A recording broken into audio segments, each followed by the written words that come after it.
រឿងនេះជារឿងទាំងអស់គ្នាមិនមែនតែរឿងយើងទេរឿងទំនាក់ទំនងរបស់យើងក៏ដូចជាប្រជាជនថៃដែលយើងមានកំពុងតែមានប្រឈមនៅវិជាសាមួយដែលលំបាកហើយទាមទារឲ្យការដោះស្រាយប្រកបដោយការថ្លឹងថ្លែងបំផុតបាទខុសមួយជំហានអាចមានបញ្ហាធ្ងន់ខាសមួយជំហានអាចមិនសម្រេចភារកិច្ចហើយធ្វើឲ្យបញ្ហាកាន់តែស្មុគស្មាញម្សិលមិញនេះអាដាមនាយករដ្ឋមន្ត្រីម៉ាឡេស៊ីអាន់វ៉ាអ៊ីមប្រាហ៊ីមដែលគាត់ជាប្រធានប្រដូវវេនអាស៊ានបានទូរស័ព្ទមកខ្ញុំល្ងាចក្រោយពីខ្ញុំប្រជុំរឿងហិរញ្ញវត្ថុផែនការយើងហើយម៉ោងប្រហែលជាល្បាក់5កន្លះល្ងាចនៅយើង6កន្លះនៅគាត់ក៏សួរពីស្ថានភាពហើយពីចំហរបស់កម្ពុជារឿងព្រំដែនកម្ពុជាថៃដែលកើតមានឡើងប្រមាណពីសប្តាហ៍មុនឈានទៅដល់ការវិវត្តនៅព្រំដែនកម្ពុជាថៃរឿងនេះខ្ញុំបានប្រាប់ចំហរបស់គាត់កម្ពុជាប្រើប្រាស់ឲ្យដោយខ្ញុំបាននិយាយជាសាធារណៈកន្លងទៅចំហរបស់កម្ពុជាវិធីសាស្ត្រអភិក្រមរបស់កម្ពុជាប្រើ3ទី1គឺប្រើយន្តការបច្ចេកទេសយន្តការបច្ចេកទេសគឺការខិតខំដោះស្រាយតាមគណៈកម្មការព្រំដែនទាំងពីរប្រទេសដោយប្រើប្រាស់លិខិតបទដ្ឋានគតិយុត្តផែនទីដែលបានឯកភាពគ្នាក្នុងការប្រើប្រាស់ហើយក្នុងករណីកម្ពុជាថៃគឺយើងឯកភាពគ្នាតាមរយៈកិច្ចព្រមព្រៀងឆ្នាំ2000ដែលហៅថា MOU 2000ដើម្បីទៅប្រើប្រាស់ជាមូលដ្ឋានក្នុងការដោះស្រាយដោយយកផែនទីដែលគណៈកម្មការកំណត់ព្រំដែនបារាំងសៀមឆ្នាំ1907ផែនទីធ្វើឆ្នាំ1904យើងយកនៅសន្ធិសញ្ញាឆ្នាំ1907នឹងលិខិតបន្ទាប់បន្សំដើម្បីជាគោលហើយផែនទីនោះគឺផែនទី1លើ200,000នៅក្នុងការដោះស្រាយសម្រាប់មកជួរព្រំដែនរបស់យើងពី800គីឡូម៉ែត្រជាងតែ805គីឡូម៉ែត្រតែខ្ទង់800គីឡូម៉ែត្រដែលចាប់ផ្ដើមតាំងពីមុំបីរហូតដល់ខេត្តកោះកុងចាំជា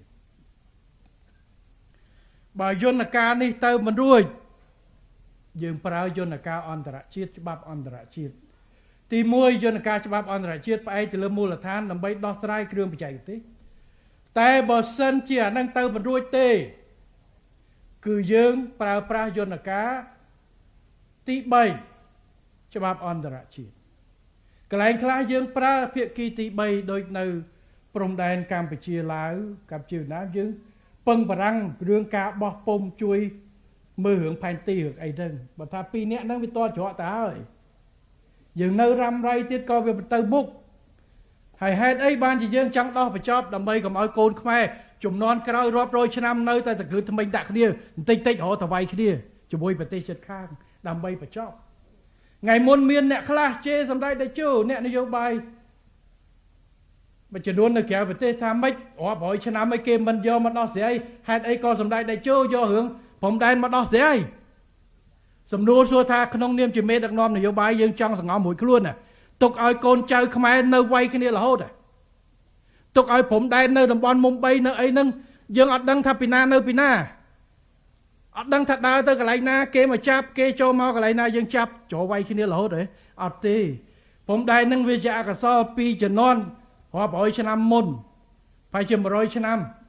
បើព្រំដែននេះវា70ឆ្នាំគត់មុននឹងខ្ញុំកើតឆ្នាំ77អនុសញ្ញាបារាំងសៀមគឺឆ្នាំ1907សម្ដេចតេជោកើតឆ្នាំខ្ទង់50ជាងអញ្ចឹងក៏កន្លះសតវត្សមុនសម្ដេចតេជោលោកកើតតែបើយើងទុកអាហ្នឹងរាប់រយឆ្នាំទៀតឲ្យកូនចៅខ្មែរយើងកូនចៅវៀតណាមកូនចៅឡាវកូនចៅថៃនៅបន្តមិនទាន់ដាច់គ្នាហើយអាតំបន់ហ្នឹងនៅទុកចោលរហូតគិតថាអាហ្នឹងតំបន់សមាននានលូកការអភិវឌ្ឍមិនមែនកំណត់ព្រំដែនអីច្បាស់លាស់តើយើងនៅមានបញ្ហាទេអញ្ចឹងយើងត្រូវដោះដោយទទួលខុសត្រូវអញ្ចឹងបើដោះទ្វេភាគីហើយមិនជាប់មានតែទៅយន្តការអន្តរជាតិដើម្បីជៀសផុតពីបញ្ហាទី3ហើយយន្តការទី3ក្នុងករណីចាំបាច់បើសិនជាមានការឈ្លានពានទឹកដីយើងប្រើប្រាស់កម្លាំងយើងប្រើប្រាស់កម្លាំងប្រអាវុធប៉ុន្តែជំហានទី3នេះវាគ្មានផលប្រយោជន៍សម្រាប់ប្រទេសណាទេយើងធ្លាប់វាយគ្នាហើយ2008 2011 ប៉ុន្តែកងទ័ពនិងកងកម្លាំងប្រដាប់អាវុធរបស់យើងការពារទឹកដីយើងទៀតប៉ុន្តែអតិភិបគឺជំហាន2ខាងមុខទី1យន្តការពេលភាគីដោះស្រាយទី2យន្តការអន្តរជាតិដើម្បីយើងប្រឹងអញ្ចឹងខ្ញុំបានប្រាប់ទៅអេដាមអាន់វ៉ាកម្ពុជាប្រកាន់ជំហរ4ជំហរទី1គឺកម្ពុជាប្រកាន់ដាច់ជាប់ជានិច្ចនៅគោលជំហររក្សាសន្តិភាពមិត្តភាពនិងកិច្ចសហប្រតិបត្តិការល្អជាមួយប្រទេសថៃនិងក៏ដូចជាមួយប្រទេសជិតខាងនេះគឺជាគោលការណ៍ដែលយើងប្រកាន់ខ្ជាប់ជានិច្ចព្រោះបងប្អូន800គីឡូម៉ែត្រនេះប្រជាពលរដ្ឋយើងរាប់លានអ្នកនៅទល់មុខគ្នាបានផលជាមួយគ្នាអ្នកខ្លះការគ្នាប្តីប្រពន្ធប្តីខ្មែរប្រពន្ធថៃប្រពន្ធខ្មែរប្តីថៃរស់នៅព្រំដែនតាំងពីយូរខ្មែរលើខ្មែរសរិទ្ធនិយាយតែខ្មែរដាក់តែគ្នាសេដ្ឋកិច្ចទៅវិញទៅមកអញ្ចឹងកុំឲ្យរឿងកន្លែងតូចមួយកន្លែងណាវារៀលទូទាំងប្រទេសអញ្ចឹងការធានានៅសន្តិភាពស្ថិរភាពមិត្តភាពនិងដោះស្រាយដោយបច្ចេកទេសល្អត្រូវប្រកាន់ហើយយើងមានទំនាក់ទំនងរបស់ប្រជាជនយើងទាំងនេះហើយខ្ញុំសូមអរគុណណាស់ប្រជាពលរដ្ឋយើងដែលរួមគ្នាមិនឲ្យបញ្ហានេះរីកហើយក៏ខ្ញុំសូមអំពាវនាវឲ្យប្រជាពលរដ្ឋរបស់យើងនៅទូទាំងប្រទេសធ្វើយ៉ាងណាកុំឲ្យបញ្ហាដោះស្រាយនៅចំណុចព្រំដែនប្រមាណចំណុចនេះទៅជារឿងរៀលដាលរហូតទៅដល់คล้ายទៅជាចំនួនជាតិសាសន៍នេះគឺមិនចំណេញសម្រាប់ប្រជាពលរដ្ឋយើងទេយើងមានថៃរស់នឹងធ្វើការនៅយើងមានប្រជាជនរស់នឹងយើងនៅទីនោះពាណិជ្ជកម្មជាមួយគ្នាម្សិលមិញមានប្រជាពលរដ្ឋថៃប្រហែលជា200នាក់ទៅបាតកម្មនៅមុខទូតយើងនៅបាងកកពេលជាមួយគ្នាមានអ្នកពីក្រៅប្រទេសមួយចំនួនស្រែកខ្មែរយើងលើគ្នាទៅបាតកម្មនៅទូតថៃអារឿងនឹងហើយយើងធ្លាប់ដូច2001ម្ដងបាតកម្មចុះឡើងជ្រុលវាយដុតទូតដោយព័ត៌មានខ្លះបង្កើតកំហឹងរវាងប្រជាជននិងប្រជាជនបងប្អូនដែរនៅបាងកកប្រជាជន5លានអ្នកជាងបូកទាំងនៅជុំវិញបាងកកជាង11លានអ្នកបើប្រជាជនថៃទាំងអស់ស្អប់ខ្មែរមិនមែនតែ200នាក់ទៅបាតកម្មទេនិយាយឲ្យត្រង់ចឹងបងទៅអញ្ចឹងបានន័យថាប្រជាជនយើងទាំងពីរមានអ្នកស្រឡាញ់ជាតិអ្នកខ្លះស្មារតីជាតិនិយមជ្រុលតិចប៉ុន្តែរឿងព្រំដែនទុកឲ្យរឿងព្រំដែនហើយជឿទុកចិត្តលើរដ្ឋាភិបាលនិងកងកម្លាំងប្រដាប់អាវុធរបស់យើងជាអ្នកដោះស្រាយបញ្ហានៅកន្លែងណាដែលកើតហេតុក្រៅពីនឹងកុំពង្រីកបញ្ហាទៅជាទំនាស់រវាងជាតិនិងជាតិបាទព្រោះបើសិនជាជាតិនិងជាតិគឺរៀលពេញប្រទេសចាប់ខ្មែរបញ្ជូនចាប់ថៃបញ្ជូនទៅវិញទៅមកវាអត់ទេយើងរក្សាស្ថិរភាពរក្សាសាមគ្គីភាពមិត្តភាពរឿងវាកើតវាដោះបញ្ចប់អញ្ចឹងរឿងនេះខ្ញុំសូមឲ្យបងប្អូនរក្សាភាពនឹងនៅភាពស្ងៀមស្ងាត់ជឿទុកចិត្តលើរាជរដ្ឋាភិបាលការប្រើប្រាស់យន្តការបច្ចេកទេសយន្តការច្បាប់អន្តរជាតិនិងបើចាំបាច់ការពារបូរណភាពទឹកដីប្រើប្រាស់យន្តការកងកម្លាំងប្រដាប់អាវុធរបស់យើងដើម្បីការពារដោះស្រាយបញ្ហាការពារបូរណភាពទឹកដីរបស់យើងកុំចូលបង្កើតជាចំនួនតាម Facebook ឈានទៅដល់ការវាយគ្នានៅថៃមានអ្នកជ្រុលនិយមអ្នកជានិយមឃើញប្រកាសឲ្យចាប់ខ្មែរបដិញ្ញចេញ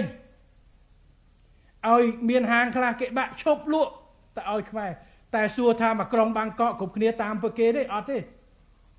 អញ្ចឹងអ្នកនោះនៅជាភាគតិចតែបើប្រជាជនខ្មែរប្រជាជនថៃចាប់ផ្ដើម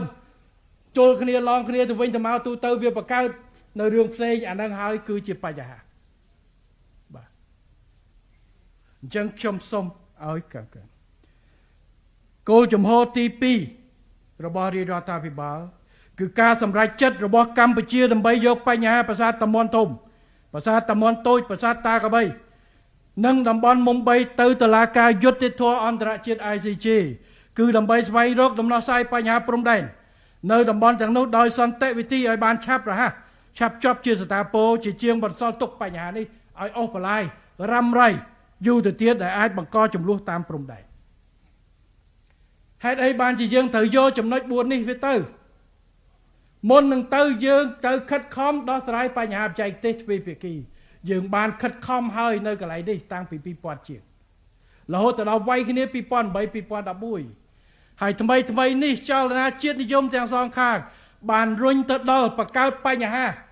នៅក្នុងគំនិតរបស់ប្រជាពលរដ្ឋរហូតដល់កងទ័ពថាតំបន់នោះជាពិសេសតំបន់តបធំកថាតបធំគឺជារបស់រៀងខ្លួនដោយភាគីទាំងសងខាងមិនបានតនមានគោលចំហផ្លូវការតែចលនា Facebook ចលនាប្រជាជនបានធ្វើឲ្យស្មារតីជាតិនិយមនេះវារុញច្រានទៅដល់ការគេថាជាប់គាំងមិនអាចពីណាដកថយបានហើយបន្ទុកយូរវានៅតែដដែលព្រោះគ្មានពីណាដកមានតែហៅអ្នកទី3បដកដើម្បីមានបញ្ហាកុំឲ្យជៀសវាងការប្រដាប់អាវុធរហូតទៅដល់កងកម្លាំងទាំងសងខាងប្រជុំមុខគ្នាដូចរាល់ថ្ងៃនេះមិនមែនប្រជុំមុខតែក្នុងអង្គភាពតបជាមួយតបប្រមាណទេប្រមាណអ្នក10អ្នកទល់10អ្នក100អ្នក100អ្នកអានេះគឺរីកធំ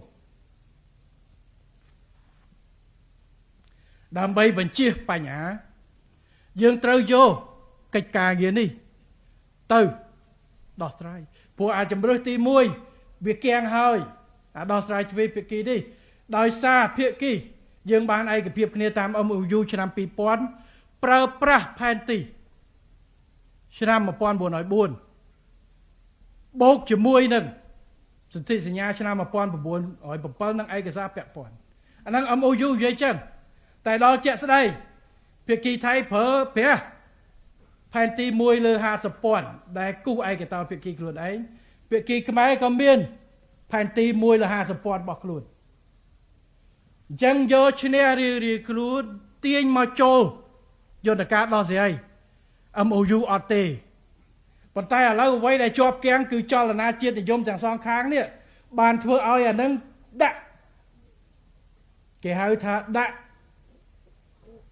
ចាប់ប្រាំងដាក់មីនមិនឲ្យថយឯខ្លួនដែរអញ្ចឹងដើម្បីដោះគឺមានតែរុញទៅតុលាការយុត្តិធម៌អន្តរជាតិខ្ញុំសួរអេដាមខ្ញុំប្រាប់ចំហនឹងទៅអេដាមអាន់វ៉ាគាត់ថាអញ្ចឹងដែរកាលពីសិង្ហបុរីហើយម៉ាឡេស៊ីឆ្លោះគ្នារឿងដែនទឹកគាត់ធ្វើអញ្ចឹងដែរគាត់ឆ្លោះគ្នានៅអាកន្លែងមួយនោះគឺអាបណ្ដុំកោះកៅបណ្ដារាប្រាំងកាម៉ាឡេស៊ីចាប់ផ្ដើមទៀមទានៅឆ្នាំ79តរតែឆ្នាំ2008បានដោះចប់ទៅប្តឹង ICJ ដំបូងឡើយព្យាយាមដោះស្រាយទ្វេភាគីប៉ុន្តែអត់ទេ10ឆ្នាំដំបូងគឺថាបន្ទង់គ្នាទៅទៀមទៅទាញមកដល់អញ្ចឹងឆ្នាំ89 10ឆ្នាំក្រោយគឺសិង្ហបុរីបបួលម៉ាឡេស៊ីទៅ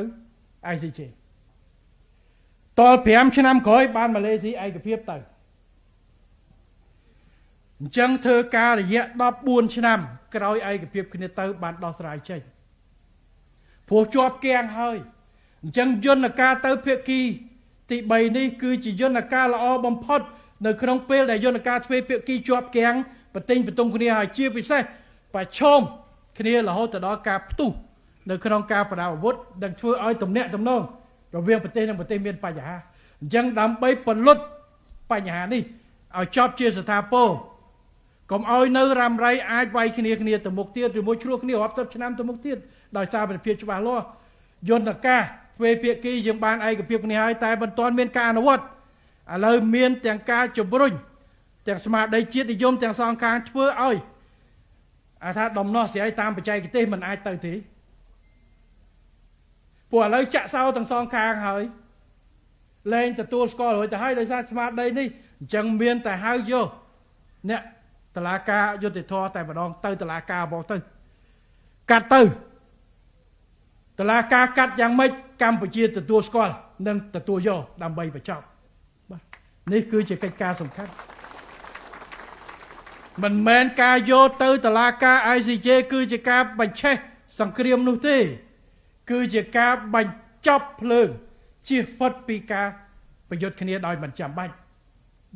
ព្រោះតែប្រយុទ្ធគ្នាមានហើយស្លាប់រស់ទាំងសងខាងលហើយវាអត់មានពីណាទៅទេថ្ងៃមុនខ្ញុំនិយាយថាទោះបាវាយគ្នាហើយសំបីមួកដៃអាវក្រោះក៏ជួយជីវិត